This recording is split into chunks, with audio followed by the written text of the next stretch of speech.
Good morning and welcome to the Vicarage Kitchen.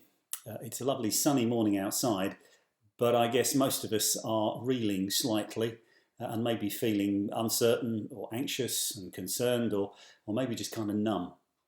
We thought that encouragement was something we were going to need quite a lot of in the next few weeks, so we're planning to put out a short video encouragement every weekday. Let's see how it goes. And by the way, we couldn't think of a decent name for it, so we're running a competition to find a good name for these daily doses of encouragement. We're glad that you appreciated the live stream worship on Sunday, and we're going to do that next week. Whether or not we can use the building, we've got plans, it'll still happen.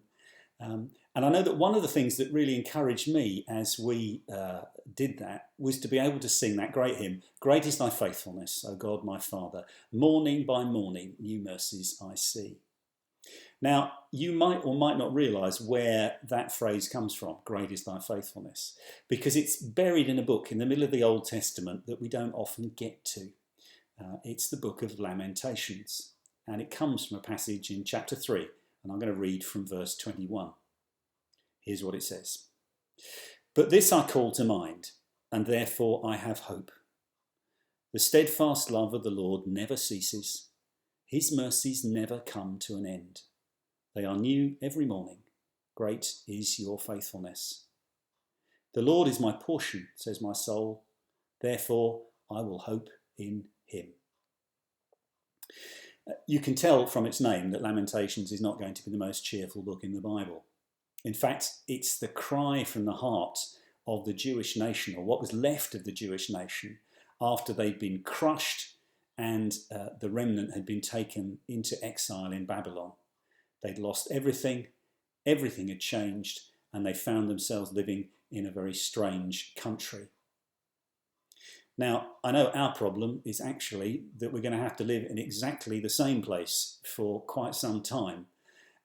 But it feels a bit like a different country because the way that we're going to live has got to be very different because we can't get out. But I think for me, what's powerful about these words is that they don't come from a situation where everything is fine and rosy. They came in a situation that was a total disaster.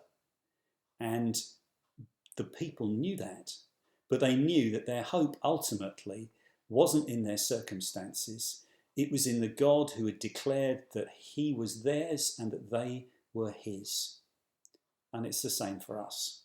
Our hope ultimately is not in good government, though we pray for them, nor in the fantastic NHS, though we pray for everybody in that. Ultimately, our hope is in God, and that's where we look to for our ultimate safety and security. Hear it again. "But this I call to mind, and therefore I have hope. The steadfast love of the Lord never ceases. His mercies never come to an end. They are new every morning. Great is your faithfulness. The Lord is my portion, says my soul. Therefore I will hope in him."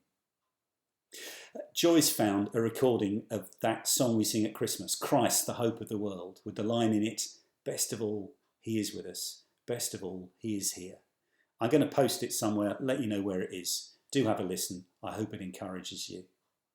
So may the God of hope fill you with all joy and peace as you trust in him, so that you may overflow with hope by the power of the Spirit.